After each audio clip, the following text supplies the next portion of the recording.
আসসালামু আলাইকুম, শুভেচ্ছা সহ সকলকে স্বাগত জানাচ্ছি চ্যানেল আই সংবাদে। এখনকার আয়োজন নিয়ে আপনাদের সাথে আছি আমি ফাবলিহা বুশরা। শুরুতেই চলুন দেখে নিই ফ্রেশ আটা ময়দা সুজি সংবাদ শিরোনামগুলো।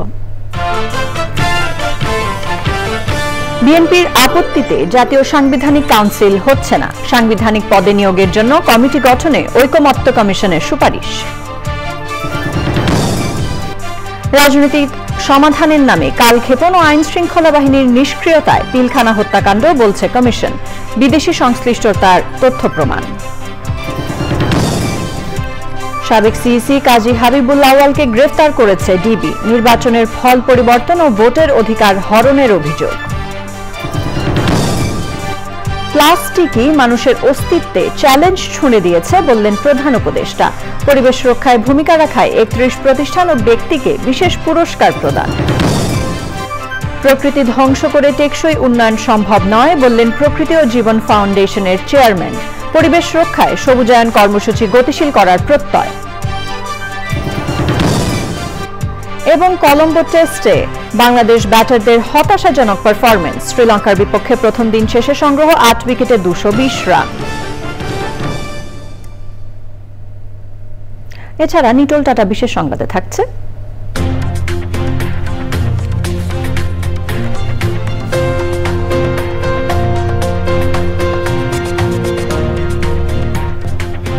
ডোনাল্ড ট্রাম্পকে নোবেল শান্তি পুরস্কারে মনোনয়নের জন্য চিঠি দেওয়ার খবর।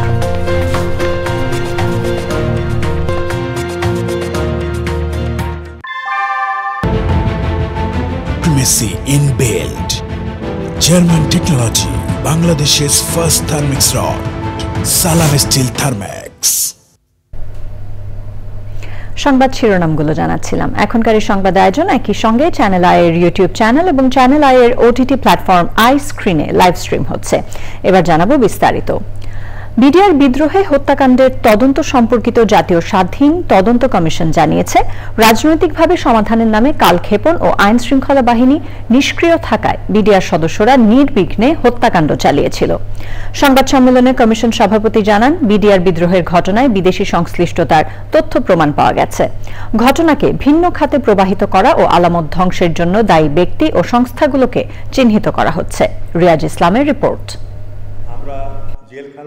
2009 সালের 25 ও 26 ফেব্রুয়ারি পিলখানায় সংঘটিত বিডিআর বিদ্রোহে হত্যাকাণ্ডের তদন্ত সম্পর্কিত জাতীয় স্বাধীন তদন্ত কমিশনের তৃতীয় সংবাদ সম্মেলন। তাদের কাছ থেকে আমরা তথ্য সংগ্রহের চেষ্টা করেছি। কমিশনের কাজের অগ্রগতি তুলে ধরতে গিয়ে সভাপতি জানান, বিডিআর বিদ্রোহের সময়কার 15 জন অফিসার, শহীদ পরিবারের সদস্য, রাজনীতিবিদ, সামরিক কর্মকর্তা, সাংবাদিক সহ 158 জনের সাক্ষ্য গ্রহণ নেওয়া হয়েছে।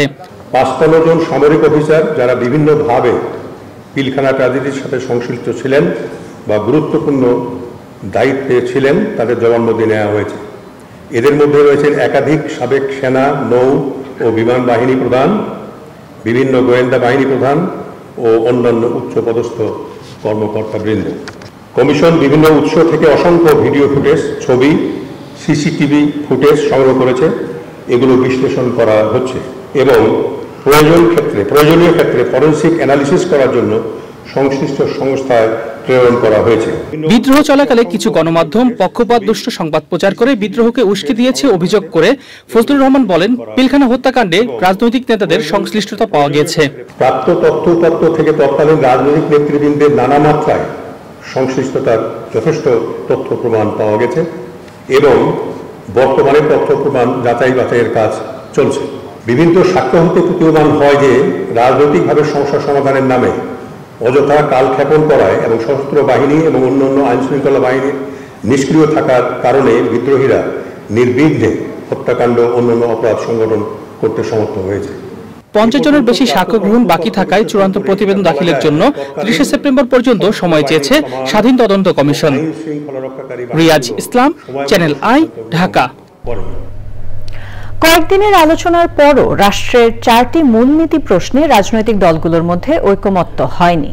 জামায়াতে ইসলামী, এনসিপি ও সমমনা ইসলামী দলগুলো 72-এর সংবিধানের মূলনীতি বাদ দেওয়ার পক্ষে।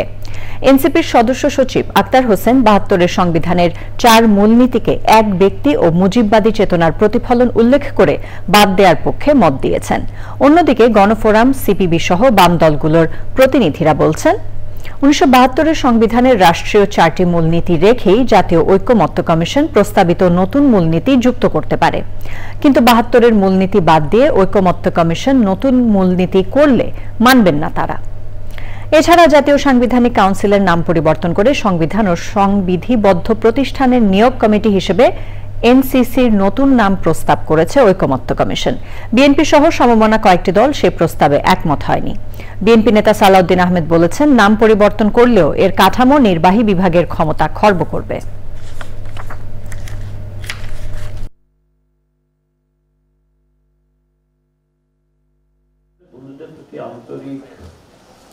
সার্চ কমিটি কাদেরকে নিয়ে হবে সেটা ডিফারেন্ট আলোচনা, এটাও হতে পারে, এর চাইতে ইমপ্রুভও হতে পারে। সেটা আলোচনার মধ্য দিয়ে সার্চ কমিটি যখন আইনটা প্রণয়ন হবে বা সংস্কার হবে তখন সেটা নির্ধারণ হবে সবার মতামতের ভিত্তিতে। রাষ্ট্রপতির প্রতিনিধি আপনি কিভাবে ধরে নিলেন যে নির্বাহী বিভাগের প্রভাবান্বিত হবে? সেটা তো নাও হতে পারে। সেখানে বলা আছে তাদের প্রস্তাব, যদিও এটার সাথে আমরা দ্বিমত, যে আইন দ্বারা নির্ধারিত। এখন আইন দ্বারা কি নির্ধারিত হবে সেটা যদি সেই কমিটি হয় তখন, কিন্তু এই কমিটির ধারণার সাথেই তো আমরা একমত না। সাবেক প্রধান নির্বাচন কমিশনার কাজী হাবিবুল আউয়ালকে রাজধানীর মগবাজার থেকে গ্রেফতার করেছে গোয়েন্দা পুলিশ। ডিবির যুগ্ম কমিশনার মোহাম্মদ নাসিরুল ইসলাম জানান, তার বিরুদ্ধে নির্বাচনের ফল পরিবর্তন, জনগণের ভোটের অধিকার হরণ করে প্রতারণা, প্রশাসনকে একটি নির্দিষ্ট দলের প্রতি প্রভাবিত করার অভিযোগ রয়েছে। নিয়মতান্ত্রিক কার্যক্রম শেষে তাকে আদালতে নেওয়া হবে বলে জানিয়েছে ডিবি। শহীদুল্লাহ রাজুর রিপোর্ট। রাজধানীর মগবাজারে এক আত্মীয়ের বাসা থেকে সাবেক প্রধান নির্বাচন কমিশনার কাজী হাবিবুল আউয়ালকে ঢাকার শেরেবাংলা নগর থানায় করা বিএনপির মামলায় গ্রেপ্তারের কথা জানিয়েছে গোয়েন্দা পুলিশ। সাবেক সিইসি কে এম নুরুল হুদাকে গ্রেপ্তারের 3 দিন পর গ্রেপ্তার হলেন হাবিবুল আউয়াল। 2024 সালে দ্বাদশ জাতীয় সংসদ নির্বাচনে প্রধান নির্বাচন কমিশনার হিসেবে দায়িত্ব পালন করেন তিনি। গোয়েন্দা পুলিশ জানিয়েছে, পাতানো নির্বাচনের অভিযোগে বিএনপির মামলায় তিনি অন্যতম আসামি। দুপুর 1টার সময় মগবাজারের একটি বাসা থেকে, বাসভবন থেকে তাকে আমরা গ্রেপ্তার করতে সক্ষম হই। সাংবিধানিক প্রতিষ্ঠানে তিনি থেকে সংবিধান লঙ্ঘন করে, আচরণবিধি লঙ্ঘন করে এবং এই প্রহসনমূলক নির্বাচনের মাধ্যমে একটা নির্বাচনে জয়ী করে তাদেরকে দিয়ে একটি গেজেট প্রকাশ করার অভিযোগে শেরেবাংলা নগর থানায় একটি মামলা রুজু হয় এবং উক্ত মামলার তিনি 20 নম্বর এজাহারভুক্ত আসামি।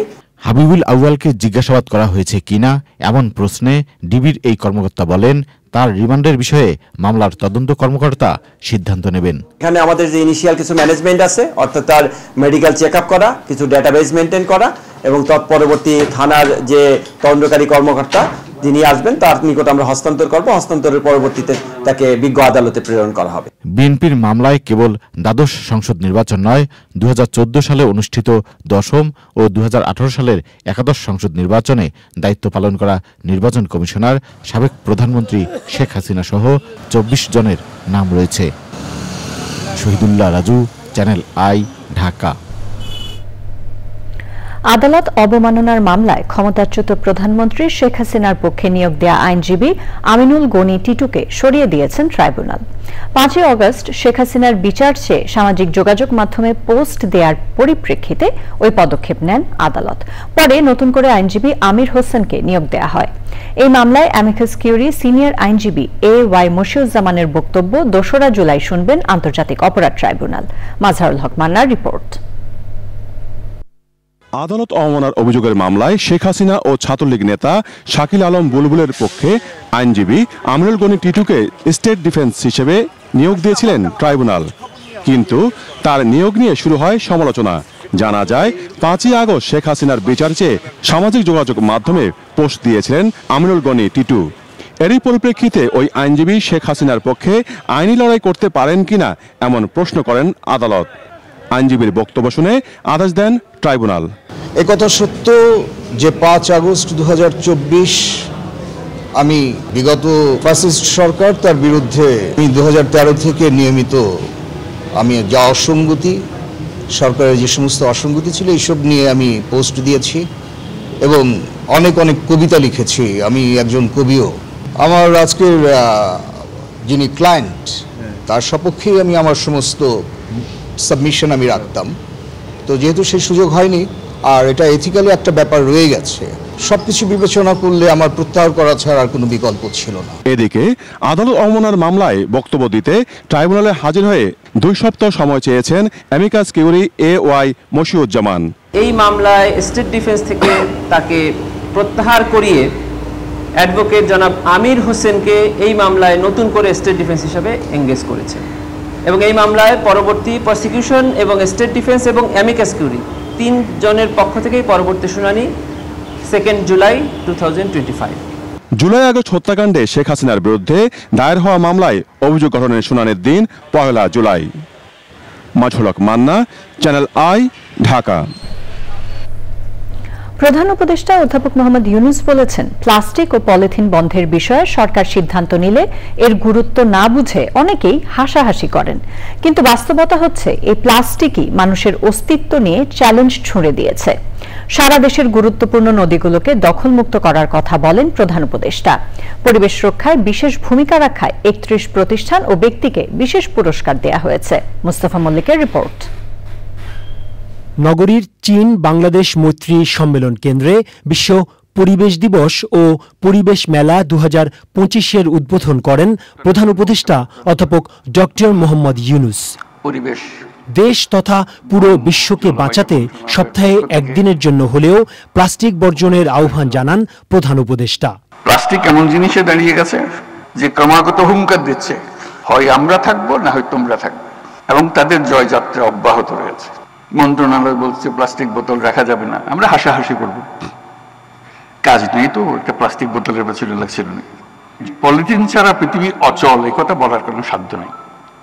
লক্ষ লক্ষ বছর ধরে পৃথিবী চলেছে, হঠাৎ এসে সে বিশ্ব জয় করে বসে গেল। আমি দেশের সকল নাগরিকের প্রতি ওয়ান টাইম প্লাস্টিক পণ্য ব্যবহার বন্ধ করে দেওয়ার জন্য আবেদন করছি। সপ্তাহে যদি 7 দিনের মধ্যে 7 দিনই প্লাস্টিক ব্যবহার করি, আমার প্রথম কমিটমেন্ট হলো নিজের কাছে, আজকে থেকে আমি 1 দিন কমিয়ে ফেলবো, 6 দিন করবো, 1 দিন করবো না, ক্রমে ক্রমে 7 দিনে যাওয়া। ডক্টর ইউনূস বলেন, পরিবেশ রক্ষায় দায়িত্ব সরকারের উপর তুলে দিয়ে জনগণ নির্ভর থাকবে, বিষয়টি এমন নয়। পরিবেশের প্রথম সবক হচ্ছে আমার পরিবেশ আমাকে রক্ষা করতে হবে, আর কেউ এসে রক্ষা করে দিয়ে যাবে না। এখন আমাদের হয়ে গেছে পুরোটাই উল্টা। নাগরিকরা মনে করে যাচ্ছে পরিবেশটা একটা শৌখিন ব্যাপার, বিদেশিদের তাগিদে সরকারকে মাঝে মাঝে এটা নিয়ে সভা সমিতি করতেই হয়। আমরা আসল ব্যাপারটাই হারিয়ে ফেলি। পরিবেশকে হতে হবে নাগরিকদের আন্দোলন, সরকারের আন্দোলন না। আমরা এখন উঠে পড়ে লেগেছি এটাকে ধ্বংস করে দেওয়ার জন্য। আমাদের কিরকম শক্তি, এই লক্ষ লক্ষ বছরের যে ফলাফল, আমরা জান দিয়ে চেষ্টা করে যাচ্ছি এটাকে শেষ করে দেওয়ার জন্য। ধ্বংস করার থেকে বিরত থাকুন। অর্থনৈতিক লাভের জন্য পরিবেশের ক্ষতি না করতে আহ্বান জানান প্রধান উপদেষ্টা। প্রকৃতি আমাদেরকে দিয়ে মুস্তাফা মল্লিক, চ্যানেল আই, ঢাকা। পরিবেশ, বন ও জলবায়ু পরিবর্তন এবং পানি সম্পদ মন্ত্রণালয়ের উপদেষ্টা সৈয়দা রিজওয়ানা হাসান বলেছেন, হারিয়ে যাওয়া বা ঝুঁকিতে থাকা বন্যপ্রাণীদের সুরক্ষা দিয়ে ফিরিয়ে আনার প্রতি প্রাধান্য দিচ্ছে সরকার। সকালে রাজধানীর পুরাতন বাণিজ্য মেলার মাঠে জাতীয় বৃক্ষ ও পরিবেশ মেলার উদ্বোধনী অনুষ্ঠানে তিনি এসব বলেন।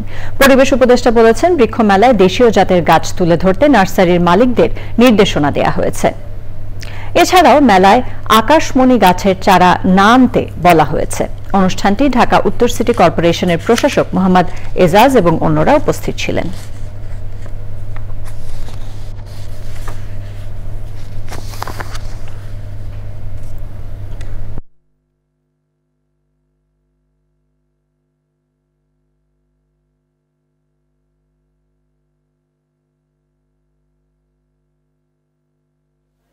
শালবনে শাল ফেরত আনা দরকার, হারিয়ে যাওয়া বা ঝুঁকিতে থাকা বন্যপ্রাণীকে সুরক্ষা দিয়ে ফিরিয়ে আনা দরকার। এবার আমরা ইউক্যালিপটাস এবং আকাশমণি একেবারেই না আনার জন্য বলে দিয়েছি। তো অবশ্যই আমাদের ইচ্ছা থাকবে, আমাদের উদ্দেশ্য থাকবে যে আজকে থেকে নিয়ে শুরু করি এর পরের বৃক্ষ মেলাগুলোতে দেশীয় প্রজাতির গাছগুলোর আরো ভালো করে তুলে ধরতে। এবারে ইরান ইসরায়েল সংঘাতের খবর।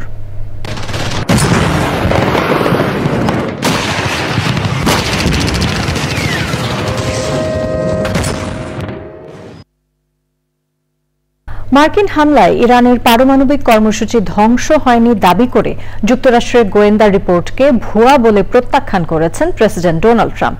হামলায় ইরানের পারমাণবিক কার্যক্রম শুধু কয়েক মাস পিছিয়ে গেছে বলে ওই রিপোর্টে জানানো হয়। নিজেদের শর্তে যুদ্ধবিরতি কার্যকর হয়েছে বলে দাবি করছে ইরান ও ইসরায়েল দুই দেশই। টানা 12 দিনের সংঘাতে ইরানের অন্তত 14 বিজ্ঞানীকে হত্যার দাবি করেছে ইসরায়েল। এদিকে নেদারল্যান্ডসের হেগে নেটো সম্মেলনে যোগ দিয়েছেন ডোনাল্ড ট্রাম্প। অংশগ্রহণকারী দেশগুলোর সঙ্গে মধ্যপ্রাচ্য পরিস্থিতি নিয়ে আলোচনার সম্ভাবনা রয়েছে।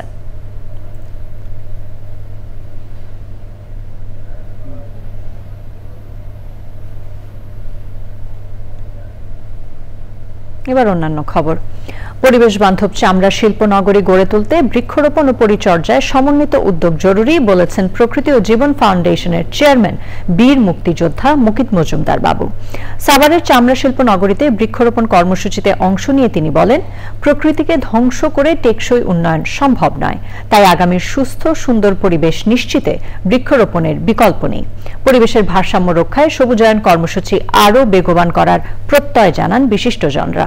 আলিম আল রাজের রিপোর্ট। সভ্যতার অগ্রযাত্রায় বিশ্বজুড়ে অভূতপূর্ব উন্নয়ন যেমন হয়েছে, তেমনি নানান অব্যবস্থাপনা, অদূরদর্শী পদক্ষেপ আর দূষণ শোষণে পাল্লা দিয়ে বাড়ছে প্রাণ প্রকৃতি ধ্বংস, আর এতে হুমকিতে পুরো সভ্যতা। এমন বাস্তবতায় ভবিষ্যতের বাসযোগ্য ধরিত্রী বিনির্মাণে বাড়ছে সবুজায়নের গুরুত্ব। এরই ধারাবাহিকতায় সাভারের ট্যানারি শিল্পনগরের আশপাশের সড়ক ও সিটিপি বর্জ্য শোধনাগারে প্রকৃতি ও জীবন ফাউন্ডেশন ও ওশি ফাউন্ডেশনের বৃক্ষরোপণ কর্মসূচি।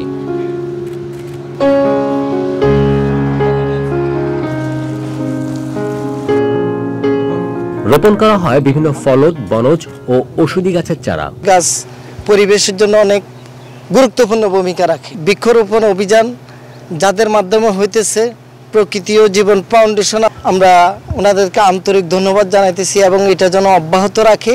শিল্পনগরীর পরিবেশ প্রকৃতি প্রাণবন্ত করতে সবুজায়নের এমন উদ্যোগের প্রশংসায় বিশিষ্টজনরা। গাছের পরিমাণ বেশি থাকে তখন মনে হবে যে আপনি প্রকৃতির ভিতরের থেকে কাজ করতেছেন এবং সব সময় আপনার মন প্রাণবন্ত থাকবে, এবং সেটা হচ্ছে কি এই শিল্পনগরীর জন্য, ব্যবসার জন্য এবং দেশের জন্য অবশ্যই মঙ্গল বয়ে আনবে। গাছ লাগান কর্মসূচি করা হয়েছে, এটাতে আমরা খুবই আনন্দিত।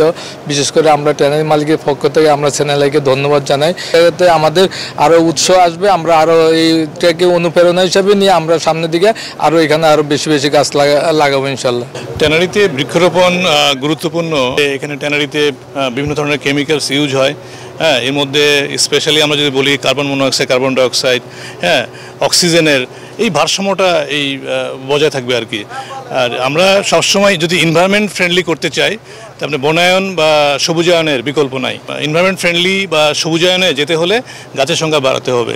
সেটা শুধুমাত্র এই আমার চামড়া শিল্পনগরীতে না, গোটা বাংলাদেশেই। পরিবেশ বান্ধব শিল্পায়ন সামাজিক অর্থনৈতিক নিরাপত্তা যেমন নিশ্চিত করবে, তেমনি ভবিষ্যৎ প্রজন্মের জন্য গড়ে উঠবে বাসযোগ্য পৃথিবী। চামড়া শিল্প এমন একটি শিল্প যেখানে কিন্তু পলিউশন অনেক বেশি, তো সুতরাং এইখানে যদি আমরা অনেক বেশি বৃক্ষরোপণ করতে পারি, তাতে কিন্তু এই শিল্পেও যেমন একটা ভালো প্রভাব পড়বে, পাশাপাশি এইখানে যারা কাজ করেন তারাও কিন্তু বুক ভরে নিঃশ্বাস নিতে পারবেন। ট্যানারিতে অবশ্যই এটা বিশাল একটা চ্যালেঞ্জ বৃক্ষরোপণ, কিন্তু তারপরেও আমি বলবো যেহেতু চামড়া শিল্প একটা নতুন একটা পরিবেশে এটাকে ডেভেলপ করা হচ্ছে, এখানে স্কোপ আছে অনেক বেশি এই বৃক্ষরোপণের। পাশাপাশি অন্যান্য শিল্পাঞ্চলেও কিন্তু আমাদের বৃক্ষরোপণ করতে হবে। অবশ্যই আমরা যেন সবাই এগিয়ে আসি এবং সবাই মিলে আমরা এই বর্ষায় যেন বৃক্ষরোপণটাকে খুব জোরে সোরে এগিয়ে নিয়ে যাই। সব জায়গায় যেখানে পারি, যেখানে পতিত জমি আছে, সেখানে যেন আমরা বৃক্ষরোপণ করি। পরে ছায়া সুশীতল ও দূষণমুক্ত চামড়া শিল্পনগরী গড়ে তুলতে মত বিনিময় সভায় রোপিত বৃক্ষ সংরক্ষণে সচেতনতা তৈরি ও করণীয় বিষয়ক নানা পরামর্শ তুলে ধরা হয়। একটা পূর্ণবয়স্ক গাছ 10 জন মানুষকে অক্সিজেন দেয় সারা বছর। Building a sustainable leather sector in Bangladesh প্রকল্পের আওতায় ইউরোপীয় ইউনিয়নের অর্থায়ন ও সলিডাস সুইসের তত্ত্বাবধানে আয়োজনের সহযোগী Bangladesh institute of labour studies, BILS, সবুজের অভিযান ফাউন্ডেশন ও গণস্বাস্থ্য কেন্দ্র। আলিম আল রাজি, চ্যানেল আই, সাভার। জমিতে অতিরিক্ত ইউরিয়া সার ব্যবহারে ফসলের উৎপাদন কমে যাওয়ার পাশাপাশি মাটির উর্বরতা কমছে। রাজধানীর খামারবাড়িতে আয়োজিত সেমিনারে বক্তারা আরও বলেন, পরিমাণ মতো ইউরিয়া ব্যবহারে 25% অপচয় রোধ করা সম্ভব। ন্যানো ইউরিয়া ব্যবহারে সরকারকে জোর দিতে পরামর্শ দিয়েছেন বক্তারা। তাফিমুল ইসলামের রিপোর্ট। বাংলাদেশ কৃষি বিশ্ববিদ্যালয় ও বাংলাদেশ পরমাণু কৃষি গবেষণা ইনস্টিটিউটের সহযোগিতায় সরকারি ভর্তুকি কমানো, মাটির গুণাগুণ রক্ষা, অধিক ফলন ও ইউরিয়া সার ব্যবহার কিভাবে কমানো যায় এ নিয়ে অস্ট্রেলিয়ার গ্রিফিথ বিশ্ববিদ্যালয়ে আয়োজিত সেমিনার। বক্তারা বলেন, বেশি ফলনের আশায় অতিরিক্ত সার প্রয়োগ করছে কৃষক। এছাড়া বছরে প্রায় 28,000 কোটি টাকা সারের ভর্তুকি দিচ্ছে সরকার। We need to find a bridge between farmers and researchers so they can communicate the information to the farmers. সয়েলকে যদি আপনার স্বাস্থ্য পর্যায়ে নিয়ে আসতে চান তাহলে আপনাকে আমরা যে ব্যবহার করছি বিশেষ করে ফার্টিলাইজারটাকে এটাকে অপটিমাম পর্যায়ে মানতে হবে। এর জন্যে যারা আলটিমেট ইউজার ফার্মার তাদেরকে আপনাকে একেবারে নলেজেবল করতে হবে। তারা স্বীকার করেছে যে তারা আসলে সার বেশি ব্যবহার করছে। তো যে সার ব্যবহার করছে বেশি, এটার পরিমাণটা কেমন সেটা আমরা দেখেছি প্রায় 20 থেকে 25%। সরকার ন্যানো ইউরিয়া ব্যবহারে চিন্তা করছে বলে জানান বক্তারা। 63 লাখ মেট্রিক টন সার লাগে মোট সার, তার মধ্যে ইউরিয়া 27 লাখ মেট্রিক টন। এটার জন্য আমাদের প্রচুর ভর্তুকি দিতে হয়। আপনারা জানেন 25 থেকে 30,000 কোটি টাকা প্রতি বছর দিতে হয়। ইউরিয়া যেহেতু একটা বাল্ক অ্যামাউন্ট, পরিবহনের একটা সমস্যা থাকে, এর জন্য ন্যানো ফার্টিলাইজার এই শব্দটা খুব ব্যবহার হচ্ছে। আমাদের ন্যানো ফার্টিলাইজারের দিকে যেতে হবে। বক্তারা বলেন, আগামীতে চাষাবাদে কৃষককে আরো অভিজ্ঞ হতে হবে, তা না হলে উৎপাদন কমে যাওয়ার আশঙ্কা রয়েছে।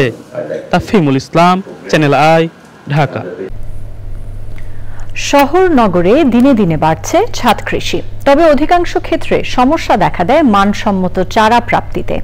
এই সমাধানে ঢাকার শেরেবাংলা নগর মণিপুরি পাড়ায় ভবনের উপরে নার্সারি গড়ে তুলেছেন এক উদ্যোক্তা। বিস্তারিত জানাচ্ছেন শাইখ সিরাজ। ঢাকার মণিপুরি পাড়া, এখানে ছতলা ভবনের উপরে মাত্র 2200 বর্গফুট আয়তনের ছাদে গড়ে তোলা হয়েছে এক বাণিজ্যিক নার্সারি। উদ্যোক্তা মাসুদ রেজা নার্সারি শিল্পের দীর্ঘ অভিজ্ঞতাকে কাজে লাগিয়ে তৈরি করেছেন 70 জাতের রঙিন বিদেশি কাঠগোলাপ এবং উন্নত জাতের আনারের নার্সারি। এগুলো সবই থাইল্যান্ড থেকে? সবই থাইল্যান্ড থেকে। আচ্ছা, এটা কি নাম? এটা হচ্ছে ডায়মন্ড, এটা হচ্ছে স্টার ডায়মন্ড। Star diamond. এটা লুল লাইন, এটাও একটা কালার। এটা হচ্ছে অস্ট্রেলিয়ান আনার। অলমোস্ট সব ছাদ কৃষির বাগানে আমরা একটা দুটো আনার গাছ দেখতে পাই, কিন্তু সবার ছোট ছোট। হ্যাঁ, এর কারণটা হচ্ছে আপনার তার খাদ্যটা বোঝে না। কেউ যদি ডিমের খোসাটা মাটি প্রিপারেশন করার সময় ক্রাশ করে দিয়ে দেয়, আমার মনে হয় তা আনার প্রচুর ক্যালসিয়াম আছে, প্রচুর ক্যালসিয়াম। এই চারার শতভাগ ছাদ কৃষি উপযোগী, যা তুলনামূলক সাশ্রয় মূল্যে বিক্রি করেও মিলছে বাণিজ্যিক সাফল্য। এরকম একটা ড্রামের গাছ কত বিক্রি হচ্ছে? এগুলি একটা ড্রামের গাছ বিক্রি হচ্ছে 8,000 টাকা। আর এই চারাগুলো? চারা বিক্রি করছি 1000 থেকে 1200 টাকা। এখান থেকে আপনার আয়টা কিরকম হয়? সত্যি কথা এরকম হয়েছে যে সেটা হচ্ছে যে আমাকে কাঠগোলাপগুলোকে আমাকে বেঁধে রাখতে হয়েছে, এইটা এই নার্সারি নেবে, এইটা এই নার্সারি নেবে, এইটা এই নার্সারি নেবে। সেই বছরে আমি প্রায় 10.5 লাখ টাকা। এমন উদ্যোগ নগরীর তরুণ তরুণী এবং বিশেষ করে গৃহিণীদের জন্য সৃষ্টি করতে পারে আত্মনির্ভরশীল হওয়ার নতুন পথ। আমার ছাদ কখনো খালি থাকে না, সবসময় ছাদ ভরা থাকে, সবুজের কোনো অভাব নাই। আপনি ওটা পাবেন, আপনি ব্যবসায়িকভাবে লাভবান হবেন এবং এই দেশের যে সবুজের আকাঙ্ক্ষা সেটা পূরণ করতে পারবেন। এই তিনটা জিনিসের সমন্বয় করতে পারবেন যদি শুধু আপনি ব্যবসায়িক চিন্তা ভাবনা থেকে যান। নগরে বসেও ছাদগুলো ফেলে না রেখে হতে পারে আয়ের একটা উৎস, যা প্রমাণ করেছেন ঢাকার মণিপুরি পাড়ার মাসুদ রেজা। ছিলেন একসময় নার্সারি উদ্যোক্তা, ব্যবসায়ী, সেটাকে রূপান্তর করেছেন ছাদ থেকে এসে আরেকটা বড় আকারের নার্সারি, যেটা অন্যান্য ছাদ কৃষি যারা করছেন তাদের জন্য হতে পারে একটা অনুকরণ। ঢাকার মণিপুরি পাড়া থেকে শাইখ সিরাজ, চ্যানেল আই। এ নিয়ে বিস্তারিত প্রতিবেদন দেখবেন আগামীকাল বেলা 3:05 হৃদয়ের মাটি ও মানুষের ডাক অনুষ্ঠানে। বিরতির পর সাথে থাকার জন্য ধন্যবাদ সবাইকে। ফিলিস্তিনের অবরুদ্ধ গাজা উপত্যকার খান ইউনিসে ফিলিস্তিনি স্বাধীনতাকামী গোষ্ঠী হামাসের হামলায় ইসরায়েলের 5 সেনা নিহত হয়েছে। এ ঘটনায় আহত 15 সেনা সদস্যের মধ্যে কয়েকজনের অবস্থা গুরুতর। গাজায় ইসরায়েলি সেনাদের লক্ষ্য করে হামাস গুলি ছোঁড়ে বলে জানিয়েছে ফিলিস্তিনের সংবাদ মাধ্যম প্যালেস্টাইন ক্রনিকল। ইসরায়েলি সংবাদ মাধ্যম জানিয়েছে হামলার পর কয়েকজন সেনা নিখোঁজ রয়েছে। খান ইউনিসের যে এলাকায় হামলা হয়েছে সেখানে পরবর্তীতে ইসরায়েলি সেনাবাহিনী তীব্র হামলা শুরু করে। হামাস সদস্যরা দুভাগে বিভক্ত হয়ে অতর্কিত এই হামলা চালায়। প্রথমে সেখানে থাকা সেনাদের লক্ষ্য করে গুলি ছোড়া হয়, পরে আহত সেনাদের উদ্ধারে আসা সেনাদের আরেকটি দলকে লক্ষ্য করে দ্বিতীয় দফা হামলা চালানো হয়। হামলায় ইসরায়েলি সেনাবাহিনীর একটি সাঁজোয়া যানে আগুন ধরে যায়।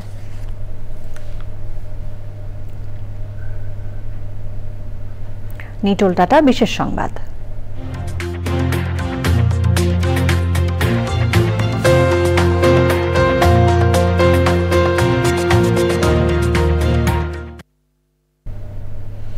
যুক্তরাষ্ট্রের প্রেসিডেন্ট ডোনাল্ড ট্রাম্পকে নোবেল শান্তি পুরস্কারের জন্য মনোনয়ন দিতে নোবেল কমিটিতে চিঠি দিয়েছেন দেশটির একজন কংগ্রেস সদস্য। ইসরায়েল ও ইরানের মধ্যে 12 দিনের সংঘাতের পর দুপক্ষের যুদ্ধবিরতিতে ট্রাম্পের মধ্যস্থতাকারীর ভূমিকার জন্য এই মনোনয়ন চাওয়া হয়েছে। নরওয়ের নোবেল কমিটিকে পাঠানো এক চিঠিতে রিপাবলিকান কংগ্রেস সদস্য আর্ল বডি কার্টার প্রেসিডেন্ট ট্রাম্পের নাম প্রস্তাব করেন। তিনি বলেন, পশ্চিম জেরুজালেম ও তেহরানের মধ্যে যুদ্ধবিরতিতে মধ্যস্থতাকারী হিসেবে প্রেসিডেন্ট ডোনাল্ড ট্রাম্পের ভূমিকা অসাধারণ ও ঐতিহাসিক। ট্রাম্পের যুদ্ধবিরতি ঘোষণার কয়েকদিন আগেই যুক্তরাষ্ট্র ইরানের ফার্দো, নাতানজ ও ইস্পাহানে পারমাণবিক স্থাপনায় বিমান হামলা চালায়। পূবালী ব্যাংক বাণিজ্য সংবাদ।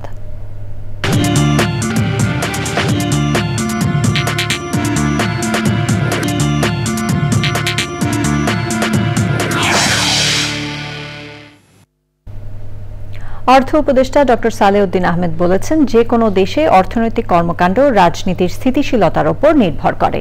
বিদেশি বিনিয়োগের গতি এখনো কম হলেও অর্থনৈতিক অবস্থা ভালো বলে মনে করেন তিনি। ক্রয় সংক্রান্ত উপদেষ্টা কমিটির বৈঠক শেষে সাংবাদিকদের উপদেষ্টা বলেন, নির্বাচনের সময় নিয়ে যে সংশয় ছিল, ফেব্রুয়ারিতে সম্ভাব্য তারিখ ঘোষণার পর এখন আর তা নেই। এনবিআর কর্মকর্তা কর্মচারীদের যে আন্দোলন, সেখানে ব্যবসায়ীদের কোনো স্বার্থ থাকতে পারে উল্লেখ করে আলোচনার মাধ্যমে সমস্যার সমাধান হবে বলে জানান অর্থ উপদেষ্টা। আবারও একটি বিরতি নিয়ে নিচ্ছে এবং বিরতির পর খেলার খবরে জানিয়ে ফিরব। বিরতির পর সাথে থাকার জন্য ধন্যবাদ সবাইকে। আন্তর্জাতিক নারী কূটনীতিক দিবসে যুক্তরাজ্যে বাংলাদেশ হাই কমিশনে কর্মরত 4 কূটনীতিক জানিয়েছেন তাদের চ্যালেঞ্জিং পেশার কথা। লন্ডন থেকে শাহ এমি হোসেনের রিপোর্ট। আন্তর্জাতিক নারী কূটনীতি দিবসে যুক্তরাজ্য লন্ডনে নিযুক্ত বাংলাদেশ হাই কমিশনে কর্মরত 4 জন কূটনৈতিক জানান তাদের চ্যালেঞ্জিং পেশার কথা। আমার যদি সার্বিক অভিজ্ঞতার কথা বলেন নারী কূটনীতিক হিসাবে, আমি বলবো যে এটা খুবই আনন্দদায়ক এবং রোমাঞ্চকর এবং চ্যালেঞ্জিং একটা অভিজ্ঞতা ছিল। মৌমিতা জিনাত তার মেধা ও দক্ষতা দিয়ে তিনি তার দেশের প্রতিনিধিত্ব করতে চান। দক্ষতা, মেধা এবং যোগ্যতা দিয়ে আমি আমার এই জগতে আমি আমার নিজের দেশে প্রতিনিধিত্ব করতে চাই। যেখানে নারীর অংশগ্রহণ অত্যন্ত কম, সেখানে ঠিক তারা কতটা চ্যালেঞ্জ গ্রহণ করে ঠিক they ensure their rightful place at the table. দেশ বিদেশকে এই পেশার মাধ্যমে জানার সুযোগ আছে এবং দেশকে রিপ্রেজেন্ট করারও সুযোগ আছে, যার জন্য এই পেশাকে আমি বেছে নিয়েছি। আন্তর্জাতিক নারী কূটনীতি দিবসে আজ বাংলাদেশ হাই কমিশনের 4 নারী কূটনীতিক জানান তাদের দক্ষতার কথা। তারা বিভিন্ন ক্ষেত্রে নিজেদের সফলতার স্বাক্ষর রেখে চলেছেন। উল্লেখ্য, জাতিসংঘ স্বীকৃত আন্তর্জাতিক নারী কূটনীতি দিবস প্রতি বছর 24শে জুন পালন করা হয়। শাহ এমি হোসেন, চ্যানেল আই, লন্ডন। এবার খেলার খবর। যেহেতু আমরা ভাগ্যবান ছিলাম, ফার্স্ট টেস্টটা খেলেছিলাম, সেই স্কোয়াডে যারা অ্যাভেলেবেল আছে সকলকে কালকে আমাদের ক্রিকেট বোর্ডে দাওয়াত দিয়েছি।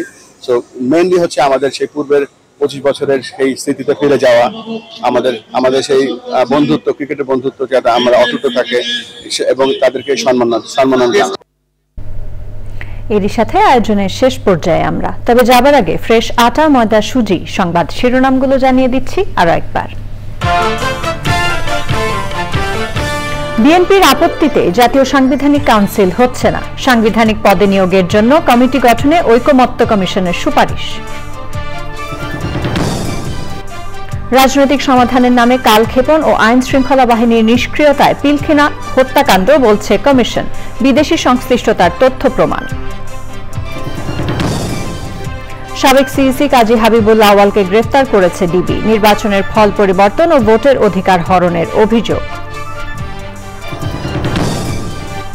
প্লাস্টিকে মানুষের অস্তিত্বের চ্যালেঞ্জ ছুঁড়ে দিয়েছে বললেন প্রধান উপদেষ্টা। পরিবেশ রক্ষায় ভূমিকা রাখায় ৩১ প্রতিষ্ঠান ও ব্যক্তিকে বিশেষ পুরস্কার প্রদান।